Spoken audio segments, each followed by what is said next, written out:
So now I would like to share with you our inspirational reading for today. And it is from Robert Frost, and it's called The Road Not Taken. Two roads diverged in a yellow wood, and sorry I could not travel both. And be one traveler long I stood, and looked down one as far as I could, to where it bent in the undergrowth. Then took the other, as just as fair, and having perhaps the better claim, because it was grassy and wanted wear. Though as for that, the passing there had warned them really about the same. And both that morning equally lay in leaves no step had trodden black. Oh, I kept the first for another day. Yet knowing how way leads on to way, I doubted if I should ever come back. I shall be telling this with a sigh. Somewhere, ages and ages hence, two roads diverged in a wood, and I took the one less traveled by, and that has made all the difference. And so it is. When I first started doing this, I used to run out and start talking as fast as I could right away. I'm talking at the very beginning, like at 15, 16. What I was trying to do was outrun my doubt, outrun my fear. You know how it feels, right? Just start talking before they realize you have no idea what's going on.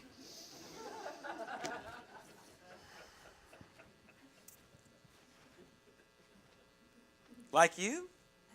Like you? So you don't know either. Okay, I'm in good company. I'm in good company. I really don't.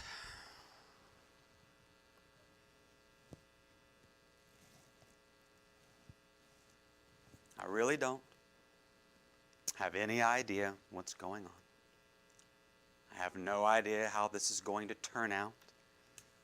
I have no idea exactly what I'm going to say. But that's okay. My main man or woman, Lao Tzu.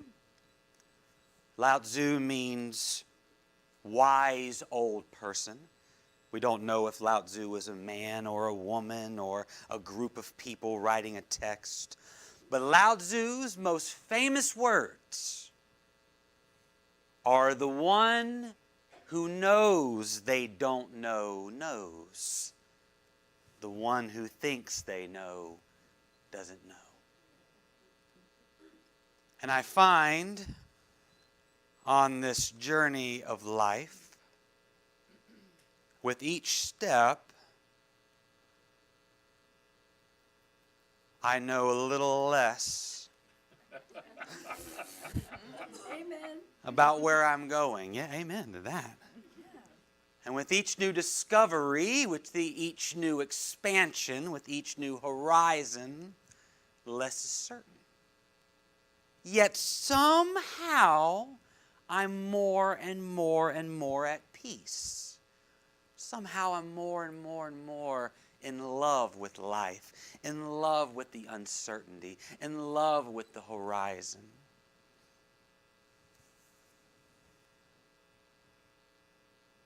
So if I told you, if I confessed to you that I don't know where this is going to lead, if you came to me and said, help me, guide me, and I told you I don't know where you're going to go, I don't know where to guide you, I don't know where you're going to end up, would you still follow me? If I told you honestly I had no idea, like help me, Andy, help me, serve me, guide me, and I said, well, let me first make a disclaimer, I have no idea what you're going through, I have no idea where you're going to end up, I have no idea where to tell you to go. Would you turn around and walk away, or would you listen? Would you say, okay, I'm okay with that? Better yet, I have an image, I have a story about you. Everyone close your eyes. Close them. The first thing I'm going to do is scan and make sure they're all closed. I will not continue until every eye is closed. Okay. Imagine this. You're in your home. You're in the most comfortable place in your home. That may be the couch, that may be an easy chair, that may be lying on the floor in a yogic position. That may be in your bed, that may be at the kitchen table. Perhaps you have a blanket around you. Perhaps you have a cup of hot tea or coffee or cocoa. Maybe you're reading a book. Maybe there's a candle lit. Maybe there's a show playing on the Netflix. But no matter what, I want you to feel that comfort. I want you to feel that sense of ease and that sense of, oh, you're there. You're there in your comfort zone. And then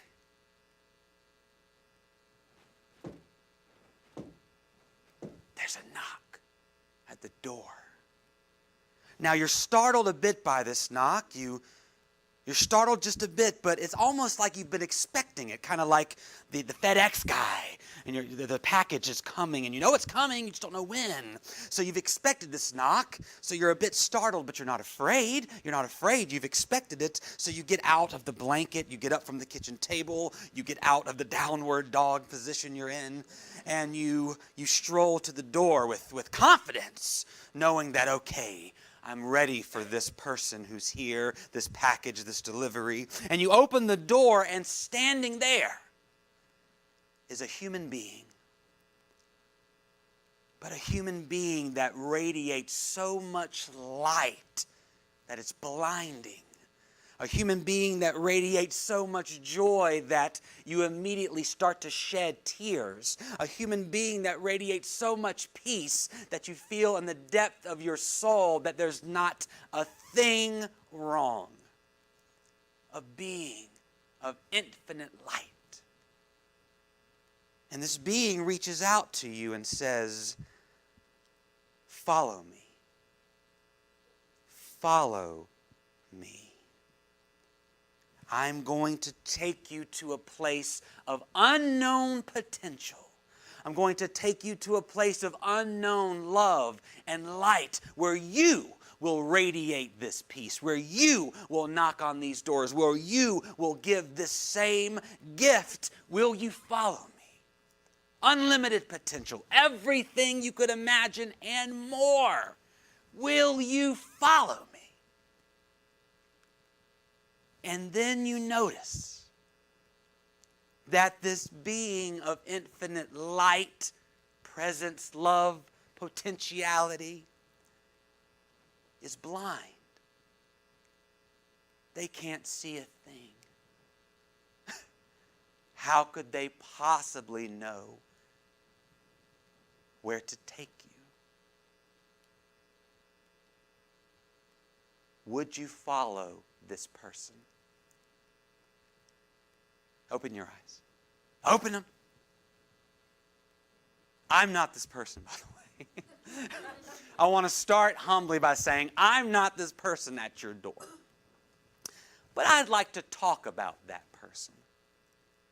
You see, it's not a crazy idea to think we're following someone. You're actually following a lot of people. You're following people, you're following ideas, you're following institutions. There are so many figures who have an authority over your life, have an effect on the way you think, on the way you walk, on the way you move, on the way you work, on the way you are. We all feel like we're on a path, right? We all feel like we're going somewhere.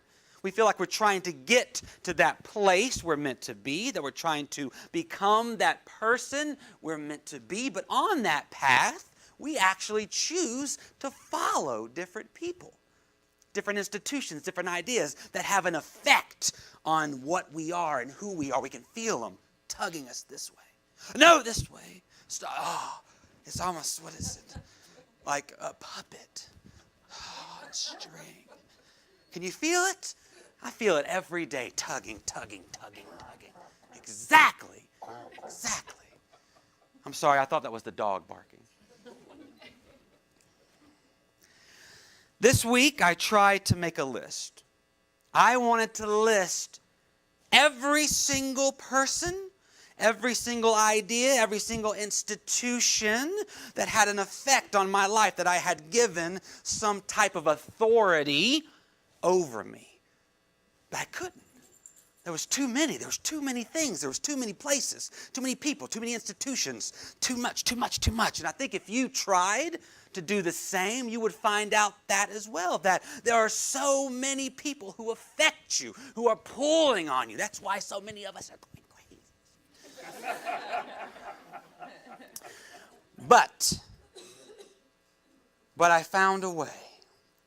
I found a way to organize these folks, these ideas, these institutions into a pattern, into an image that helps us to discern what's going on. Because if we want to know where we're going, we want to know who we're following. If we want to know what we're going to become, we got to know who we're emulating. So these I call the spheres of influence. If you don't say it like that, it's not important. You can't say, I call these the spheres of influence. No, I call these the spheres of influence. So I want you to imagine yourself as a tiny dot. No. I want you to imagine yourself as an emoji. Because, it's 2018. That's what the kids do. So you are this emoji. There is a Dusty Ripplemeyer emoji. And you're in the center. And you are surrounded by these three spheres of influence. You are within a small sphere. That sphere is within another sphere. And that sphere is within another sphere. We got the image? We're good so far. Wonderful. This first sphere of influence, this first zone of influence is going to be what I call the caregivers. You are surrounded by people in your life, family members, friends, loved ones, that you have an intimate connection with, who influence you on the deepest level because you open up to them. That's what intimacy is, by the way. It's an opening. It's an allowing. Yes, affect me. I am open to you. Affect me. Pour out your problems. Pour out your troubles. I will pour out mine. Let's be naked together in a very spiritual way. So this is the zone of the caregivers, the zone of intimacy. These folks in your tight circle who have an effect on the way you think, on the decisions you make, on everything you do. If you want to imagine this zone, if you need a little bit of help really discerning what this is, go back very, very, very far for some of you. Not as far for certain people, but very, very far back to the beginning of your life. When you were born into a family. Could be parents, could be grandparents, could be aunt and uncle, could be godparents, could be surrogate parents, could be adopted parents. But you are born into a zone of caregivers, and these caregivers literally are responsible for your life. Food, clothing, shelter. They are responsible. They take responsibility. That's what the zone's all about. They take responsibility for your life. Everything you are today. Everything you are right now and everything you will become begins in this zone. Your family, the atmosphere, shows you what life's going to be like. Not always positive. It's not good or bad. We don't make judgments in spirituality. We don't make judgments. We clear judgments out of the way. It's not always positive. You can be brought up in a negative environment and think the world is coming to get you because that's the environment. That's where this psychological and emotional foundation begins. Think about everything your family has taught you Think about the things they're still teaching you today. Think about all the effect, all the authority these loved ones have over your life. They're your guides. They're your intimate guides. When you're going to make a decision, do I go this way or this way? They don't have to say anything. Their presence in your mind alters your trajectory. Should I get a job? My mother-in-law wants me to get a job. Things like that. What would my wife think? What would Dusty think? What would my friends think?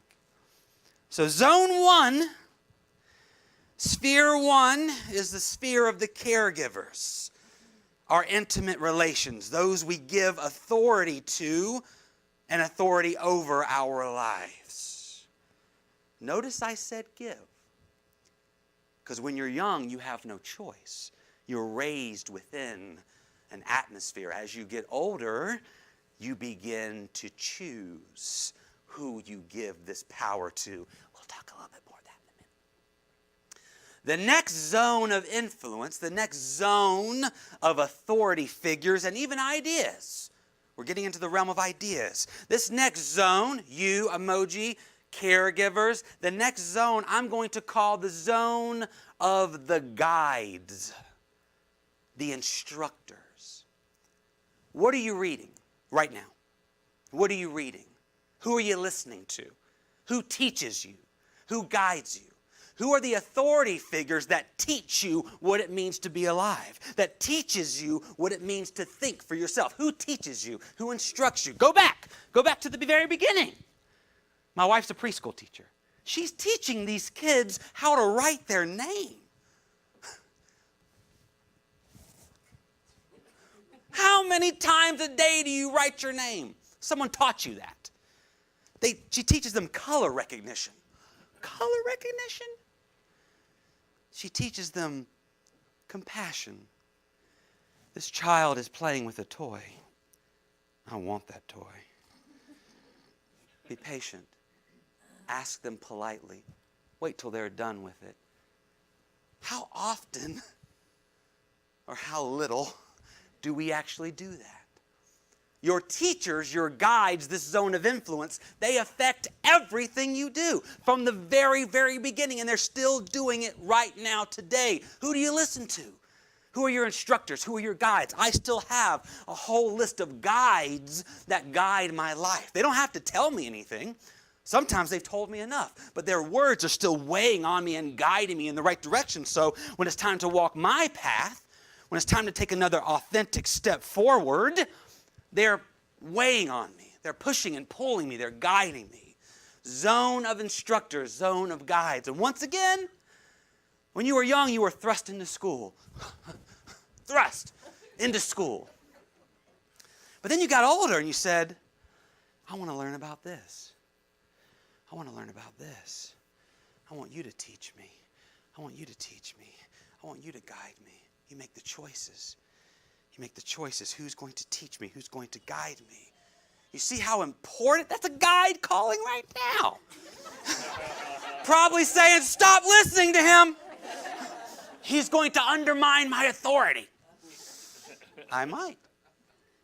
So this next sphere is the sphere of the guides, of the instructors, of those we listen to, those we take instruction from, those who teach us what it means to be alive, what it means to walk this path. You don't come into life knowing everything. You're taught, and you soak it in like a sponge. So we have you, the emoji. We have the sphere, the intimate sphere of the caregivers, those who we give responsibility over our very well-being. And then we have the sphere of the instructors, those guides who are guiding us. And remember, these are concentric circles, so each exists within the other. We never negate, each exists within the other. And then, oh man, no, that's not big enough. The next sphere of influence, the next sphere of authority figures, people, ideas, institutions, is what I'm going to call the sphere of society, of culture. And this sphere is colorful. It has colors. has emotions, it has feelings, it has ideas. Human beings, you know about human beings? We do. Human beings organize themselves into groups. Human beings organize themselves and come up with ideas on how to live a life and what it means to live a life and what's important. Those ideas create cultures. When you were born into a culture you didn't even realize, because when you're young, all you see is the smallest sphere. All you see are the caregivers. And then your consciousness expands and you begin to see those who are instructing you and make choices. And then as it expands, you realize that culture is affecting you every day. What's today? Say it again. Sunday. It's God's day. Who came up with that? Who came up with that? I mean, when you wake up on Sunday morning and you walk out like, whoa, cup of coffee, it's a beautiful day. Why? Because it's Sunday. It's God's day. Who came up with that? That's a cultural idea that's affecting you, and it does. The amazing thing does it affects you. You walk out and the day's beautiful. Why? Because it's God's day. It's Sunday. Working 9 to 5. What a way to make a living. 9 to 5, Monday through the grind. That's what they call it, the grind. Who told you that that's what you were supposed to do? Who told you that you were supposed to grind Monday through Friday, 9 to 5? Who came up with that? Culture came up with that. But it influences us. You wake up on Monday morning, it's 10 o'clock. I gotta get to work. I gotta get some stuff done. I have to earn a living. I have to contribute to the gross national product. I'm only worth what I make. Who told you that? Culture. Man. All these people, all these ideas. What is success? Culture tells you what success is. What is wealth? What is power? Culture tells you what this is. These are ideas. These are guides and authority figures that pull you. When you make a decision based on these authority figures. Who do you give power? It's interesting. You don't even have to like it to give it power. You can sit there all day and just stare at it. The news. The news. I don't like watching the news. It's just a bunch of negativity, sensationalism. The news. Look at these ideas. That's not power. That's not wealth.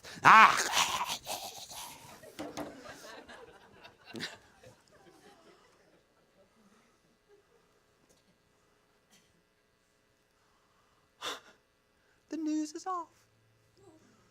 You don't have to like it to give it your power. All you have to do is give it your attention. That's what power is. It's attention. It's consciousness. And when you give it over to something, it has an authority over you, whether you like it or not. Caregivers, intimate relations, guides, those who teach us, those who instruct us, those whose thoughts pull us open. Society, art. I want to look at you beyond, sorry, this is in the way. Art, music. Michael Jackson had just as much an influence on my life as a child as anybody else did. He colored my life. Art, Robert Frost. Karen, your music. Jim, your poetry. It colors my life. This is what society does. This is that zone we live in. And the very important thing to remember is we exist within it. This is life. You are surrounded by figures. You are surrounded by ideas. You are surrounded by institutions. Culture itself is an institution. The West, the South, America. These are institutions. And these institutions have an effect on you, especially when you grant them your power, especially when you give them your attention. They will guide you. So what are you going to do? Thank you. Happy night. What are you going to do? I think I know. I have a suggestion. If you're not doing it now, if you're not taking notes, Who's my lucky star? Who's my lucky star? If you're not taking notes now, this is what I want you to do. I want you to go home today. And I want you to draw these circles. Draw yourself in the middle, surrounded by a small circle, surrounded by a larger circle, surrounded by a larger circle. And in order from you going up, I want you to choose 2 or 3 very powerful figures or ideas in your life from each zone. Right above you in the first circle, who are those intimate relations? Who are those family members? Who are those friends that have the most effect on me? The 2 or 3. Who? It could be just one. Who has the most influence over me? 2 right here. Go to the next sphere, in the sphere of instructors. Who are the instructors, the guys listed 1, 2, 3, that have the most power over me? It could be a figure, that's alive today. Deepak Chopra, Marianne Williamson, one of these writers, prolific speakers. It could be someone like Jesus, Lao Tzu, Buddha, who lived long ago. Their words can still guide you. Who are those 3? Now, society. What are those 3 ideas? What are those 3, you might not even be able to put word to it, power, money. What are these ideas in society that are guiding you? What has power over you? And you will notice you have created like a ladder. These 3 people, these 3 ideas, institutions, these 3, these have the most influence on me, from me to where I'm going. And look at them, look at them, look at them. And first you can decide, do I want to give these people my power? Do I want to give them authority over me? Reflect on it. This is going to take a minute. This is going to take a minute. Reflect on it. Sit with it. These folks, these people, this is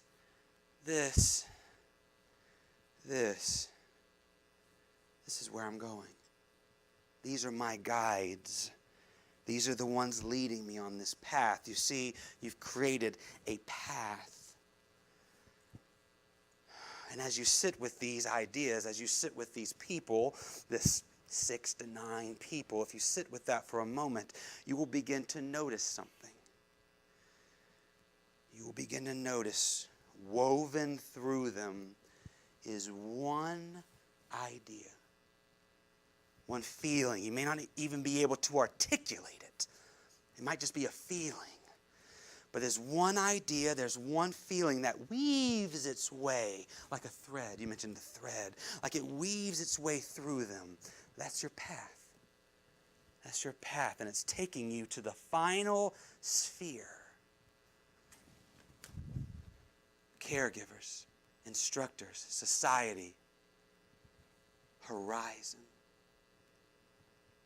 This thread, this one idea that's repeated over and over again in your life is your horizon of ultimate concern. It's that one thing, that one idea, that one feeling that you are ultimately concerned with. Paul Tillich, the German theologian, called it faith. What do you have faith in? What do you worship? What is guiding you? Because check it out, boom, check it out. There's going to be conflict in these spheres. There's going to be conflict when different people and ideas pull you in different directions. Sometimes you're going to feel like they're against one another. What do you decide? Which way do you go? You go in the direction of your horizon. When you are walking a path, you're always going in one direction. What direction is that? The horizon.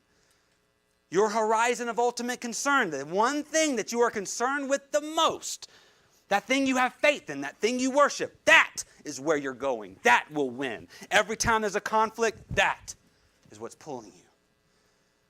What is that? When you list these people, what is that? What is that one thing that pulls you toward its horizon? Because the horizon's where you end up. Would you like me to look into your future? Give me your palms. I don't need your palms. Put them down. If I was to look into your future, I could tell you exactly where you're going to end up. I can tell you exactly what you're going to be. Well, eventually dead, but not yet. I guess we could talk about that. No, you are going to become your ultimate concern. You are going to end up at the horizon of your ultimate concern. That's where you're going. That's what you're going to become. As long as you're following that, that's where you're going. If you want money, if money's your ultimate concern, you'll get money, I promise. Because every decision is being pulled by that. You're going to get it. If you want power, you'll get power. I promise you, because that's the horizon. That's where you're going. Yes, you may die before you get there, but that's where you're going. Family. If family is your ultimate concern, that's what you're going to end up with. Family. That's where you're going. You are going toward the horizon, and you're going to get there no matter what. So when you make this list, and please make it, I'm going to call you tonight.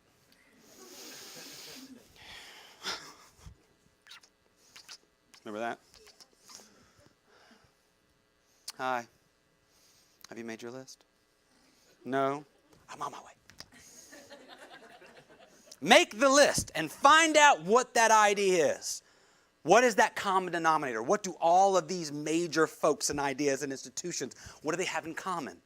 What's the common denominator? What's pulling you? What's pulling you? And take that idea. You might not even be able to express it. It could just be a color or like, but write it at the very top, over all the spheres. Write it at the very top, because that's where you're going. That's your horizon. And you can only get as far as the horizon. Step back and look at it, because that's where you're going. That's where you're going. And ask yourself, is that where I want to go? Is that okay with me?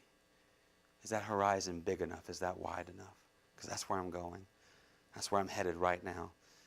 My life is about choice. I've made choices. I've given my power to these authority figures, and most of all, I've given my power to that. That's where I'm going. And if that's okay with you, take the paper and get rid of it. You've done it. You did it. Congratulations. Keep going this direction. Thumbs up to you. But if it's not big enough, if that horizon's not wide enough, if that you are becoming is not exactly the you think you could be, then I would suggest you transcend it. I would suggest you take that idea and you look beyond it. What's a bigger idea? What's a more inclusive idea? What's a more unifying idea? What's a more powerful idea than just this idea of power? What's a bigger idea? What's a bigger idea? What's a bigger idea? You could also do this, which is what I suggest. Like I said, I don't know where you're going. I don't know where you're going to end up. I don't even know what this is, but I'm going to suggest it. What if you made the horizon of your ultimate concern the ultimate itself? What if you said, no, I'm not going to follow anyone.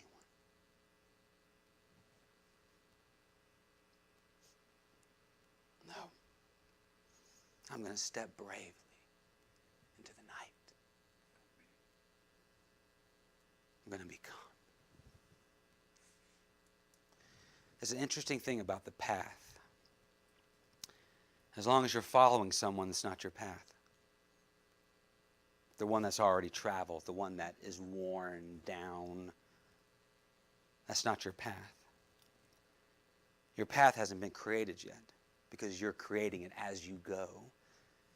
When you're on your authentic path, when you are becoming everything you were meant to be, in front of you is nothing but space. Woo! Right? Yes, yes.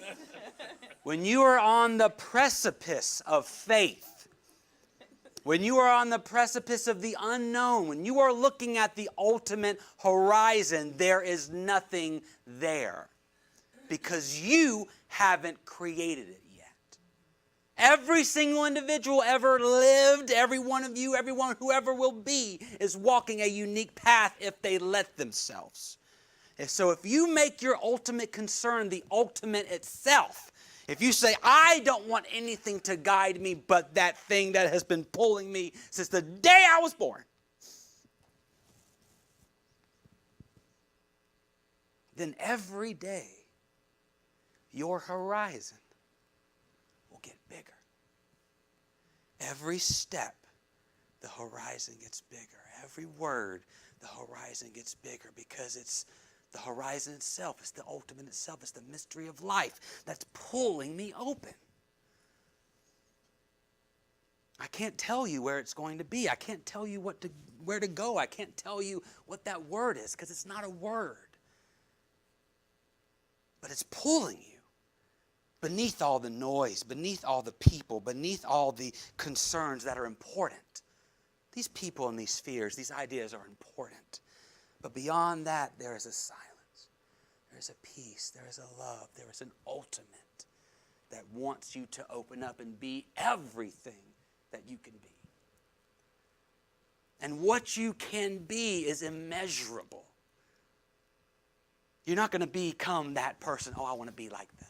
I want to be like them. I want this. You're not going to become any of that. You're going to become you, and the possibilities are endless.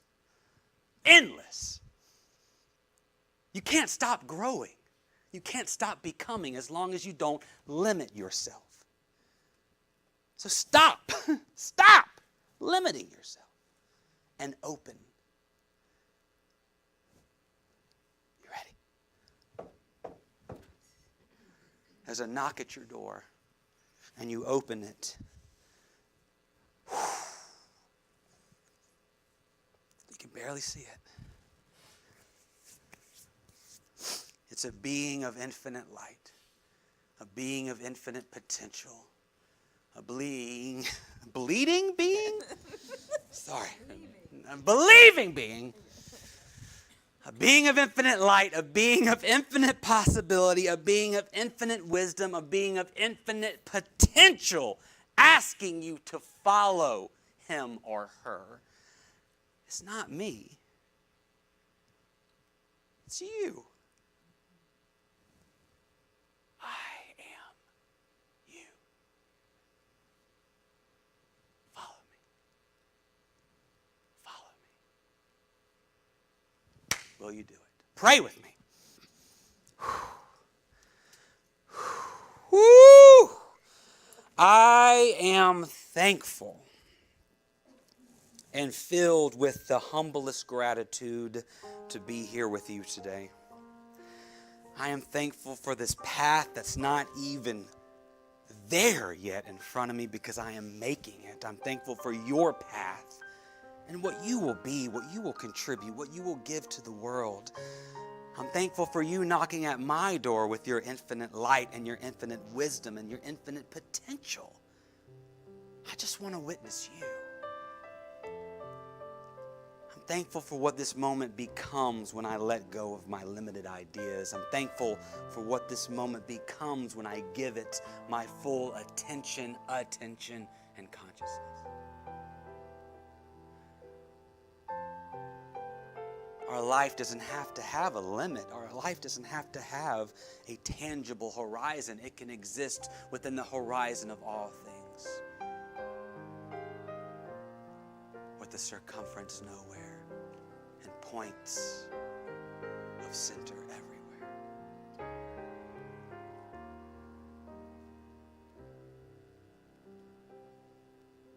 I can't tell you what it's going to be like. I can't tell you where this is going to go. I can't even tell you to take the hand of your infinite self. All I know is if you do,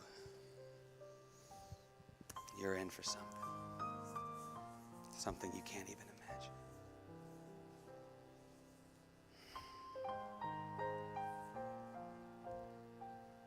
What a beautiful day. Thank you for listening. Amen. And so it is. Welcome back.